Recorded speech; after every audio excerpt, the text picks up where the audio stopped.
Boa noite, eu sou a Ana Beatriz. Eu vou apresentar agora o trabalho sobre impressão 3D em mobiliários escolares em contexto de emergência. Um dos maiores exemplos disso foram as enchentes que ocorreram em 2024 no Rio Grande do Sul, que atingiram mais de 1.000 escolas, danificaram suas estruturas completamente e destruíram grande parte do mobiliário e de material escolar. Muitos desses lugares, essas instituições acabaram virando espaços de abrigo temporário para pessoas que perderam seus lares, que perderam suas casas. Isso dificultou ainda mais o retorno das atividades escolares. Muitos colégios demoraram meses até quase um ano para conseguir se reestruturar, alguns nem conseguiram se reestruturar completamente. E muitos alunos tiveram que se realocar, as aulas tiveram que ser em ambientes improvisados, com mobiliários improvisados. E, embora tenham sido realizados esforços para conseguir a reposição desses mobiliários, é um processo que é lento, que ele depende de logística, de disponibilidade também de recursos. E isso mostra para a gente a necessidade de garantir soluções rápidas e eficientes para conseguir ter o retorno das atividades escolares. Com isso, a gente fala agora do mobiliário escolar emergencial, que diante desses impactos que são causados por catástrofes ambientais, o mobiliário escolar emergencial ele acaba vindo como uma alternativa rápida para solucionar esse problema e a gente conseguir ter a retomada eficiente da atividade escolar.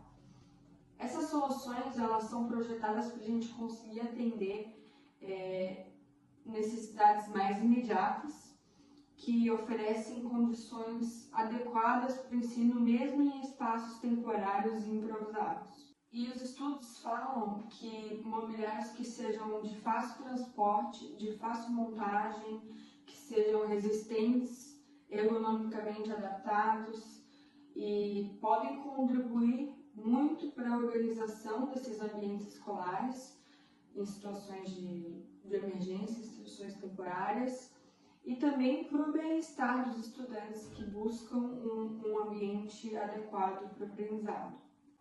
E isso, além de atender essas necessidades funcionais, eles também ajudam a tornar esses ambientes mais acolhedores, acessíveis e adequados para o processo de aprendizagem. E agora, falando sobre sustentabilidade, a gente fala sobre economia circular e de impressão 3D. A economia circular, ela propõe um modelo de produção e consumo que é baseado na reutilização, no reparo, na remanufatura e também na reciclagem de materiais. Isso busca prolongar a vida útil dos produtos e também de reduzir a geração de resíduos. Que diferente desse modelo tradicional que a gente está acostumado a ver, que é baseado em extrair, produzir e depois descartar, essa abordagem ela promove ciclos contínuos de aproveitamento dos recursos. E em situações de catástrofe ambiental, existe um grande volume de resíduos plásticos que são gerados a partir de descarte urbano e também de mobiliários que foram danificados. E a partir disso e desses princípios da economia circular que a gente viu, esses materiais eles podem ser coletados, eles podem ser reciclados e utilizados como matéria-prima para a impressão 3D. Assim a gente consegue possibilitar a fabricação de novos mobiliários. E além desse aproveitamento dos resíduos, a impressão 3D ela permite também que a gente desenvolva produtos modulares e desmontáveis.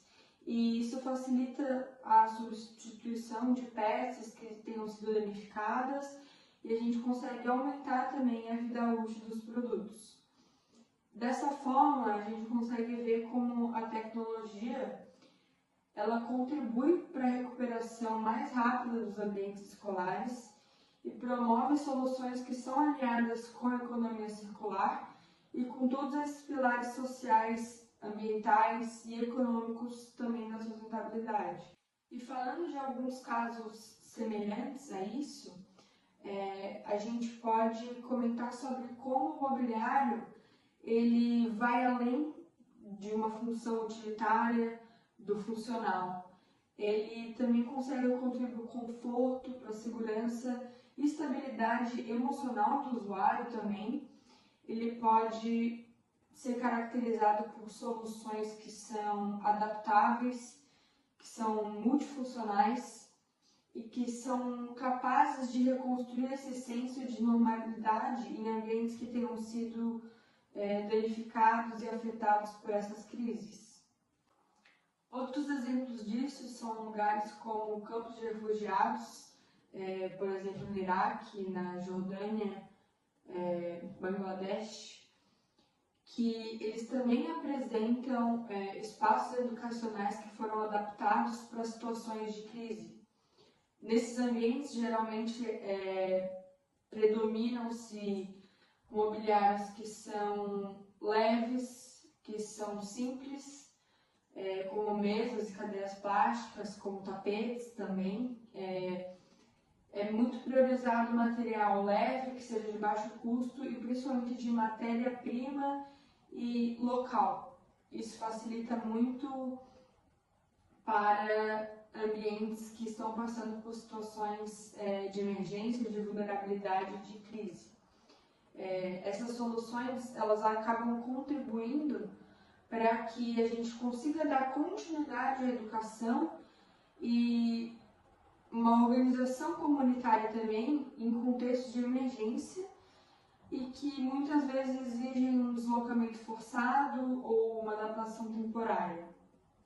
Com isso, a gente pode dizer que o desenvolvimento, o design de um mobiliário escolar que seja voltado para situações de emergência, de vulnerabilidade, ele pode contribuir significantemente para a segurança, para a redução de riscos e para o bem-estar dos próprios usuários, que são soluções baseadas em adaptabilidade, modularidade e estabilidade. Elas auxiliam também na proteção física, mas no fortalecimento daquela sensação de pertencimento e de acolhimento que o ambiente educacional precisa ter. E como continuidade dessa pesquisa, agora vão ser desenvolvidos protótipos em impressão 3D em 3 materiais diferentes, avaliando critérios como custo, tempo de fabricação, resistência do uso, ergonomia e, principalmente, claro, a qualidade do design. Muito obrigada!